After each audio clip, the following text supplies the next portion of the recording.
Hey guys, welcome back to day 6 of this Winter Wonderland series. We are over halfway there. And today we're going to be working on this rhinestone and glitter and vinyl tumbler. I am using a 32-ounce Plump from the Tipsy Magnolia. I decided to use this one because it gives a lot more real estate to work with, and I wanted to ensure that I had sufficient room for the glitter to be showcased, as well as the rhinestones and the vinyl. So we're going to prep the base with gold paint, and then we're going to apply epoxy and Midas from Peachy Olive Glitters. I regret not going all the way up to the top of the tumbler. I was thinking that the vinyl would cover the top, so I didn't even bother putting glitter up there. And spoiler alert, it did not go all the way to the top after I had to trim it off. So if you're recreating this, I would just recommend going all the way to the top so all of that glitter is visible even along that top rim. And once we've got that applied onto the cup, I'm just going to go around with this printer paper, pat down any little pokey bits, making sure that we get smooth coverage on that first coat of epoxy. I'm going to let that sit overnight to fully cure, and then we're going to go in with one coat of Flynn Sisters. I put the fast setting epoxy on this one because it's a little bit thicker than the regular and we're using a chunky glitter. So that was my thinking on that. And then we're also going to use this vinyl. This is from the Flynn Sisters Vintage Christmas. I don't know the exact name of it, but there was a whole vintage Christmas pack of vinyl, and I am absolutely obsessed with vintage Christmas, so I knew I had to use this little collage here. So I measured my tumbler after one coat of epoxy, and it's very crucial that you're doing this after you've got your epoxy on, not measuring the plain stainless base. Otherwise, you're going to be short on the seams once they meet up at the end again. So we're going to put the transfer tape on the vinyl after I've trimmed it down to size, and I'm going to kind of laminate, if you will. This vinyl sheet, I was really careful to make sure there were no creases or lumps or bumps in that transfer tape. That really helped me to get a smooth application because I really wanted to make sure that the lettering that was at the bottom met up perfectly at the end. So it was really, really important in this scenario to make sure that all lines up and didn't overlap or wasn't cut short. Otherwise, the offset for the words at the bottom of the vinyl template is not going to line up correctly. So this template is from Daniel Spencer Exclusives, I believe is what the name of it is. I'll link it for you guys below. And it was a super easy file to cut. I just, like I said, measured it to size, and then it comes with the offsets for the HoHoHo at the bottom. It automatically resizes it when you resize your tumbler. So that was super easy to deal with. And then once I get this completely applied, I will tell you guys this took probably I want to say 15 minutes, maybe 10 minutes. I took a really long time applying this vinyl. I did not want to have to redo it. So I'm just going to go along real slowly. And then once I get to the end, there was only a teeny tiny bit of excess that I had to cut off. A little bit of overlapping, not anything that was noticeable to a customer or in the end result. So I really tried to stay close to the cut lines and such.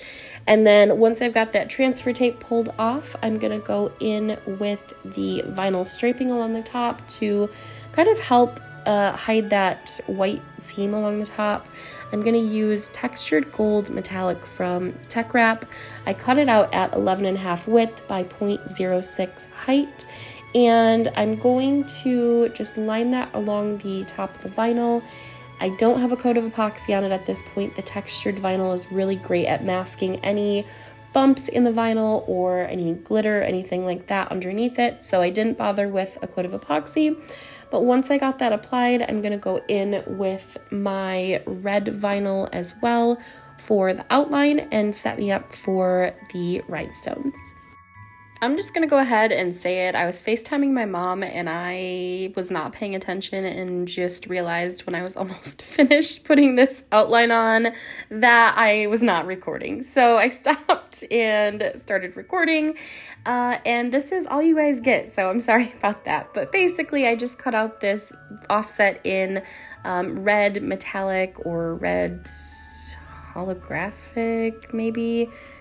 It's red metallic vinyl, and I'm going to lay that down, making sure that everything is lined up properly and everything's in place. There's no overlapping when the seams come back together. And I went directly over the vinyl with the printed vinyl with this red vinyl because I knew I was going to put rhinestones on this. I didn't even bother to put a coat of epoxy between it. It's very visible that you can see the lines underneath, like from the printed vinyl on top of the chrome vinyl or the metallic vinyl. So if you are not doing rhinestones, you definitely need a coat of epoxy if you're using any sort of metallic or holographic or anything like that for the offset. But if you are doing rhinestones, you don't even have to bother. And then this is a little hack that I use. My cup was wobbly, it definitely was not straight on my turner. So I just take this sanding sheet and I'm pretty heavy-handed here. I'm just scraping it along the sheet just to make sure I'm buffing off any of the little bubbles on the bottom, and it works just fine. So once that was all smoothed down, I went and put a coat of polyacrylic over top of the red chrome vinyl, the printed vinyl, and the textured gold vinyl at the top. I didn't want anything to move because this is going to be our last coat of epoxy before rhinestones.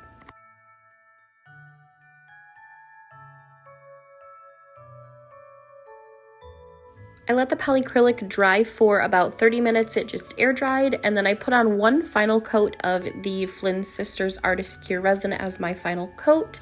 We want to make sure that the rhinestones are being applied after the final coat has been fully cured.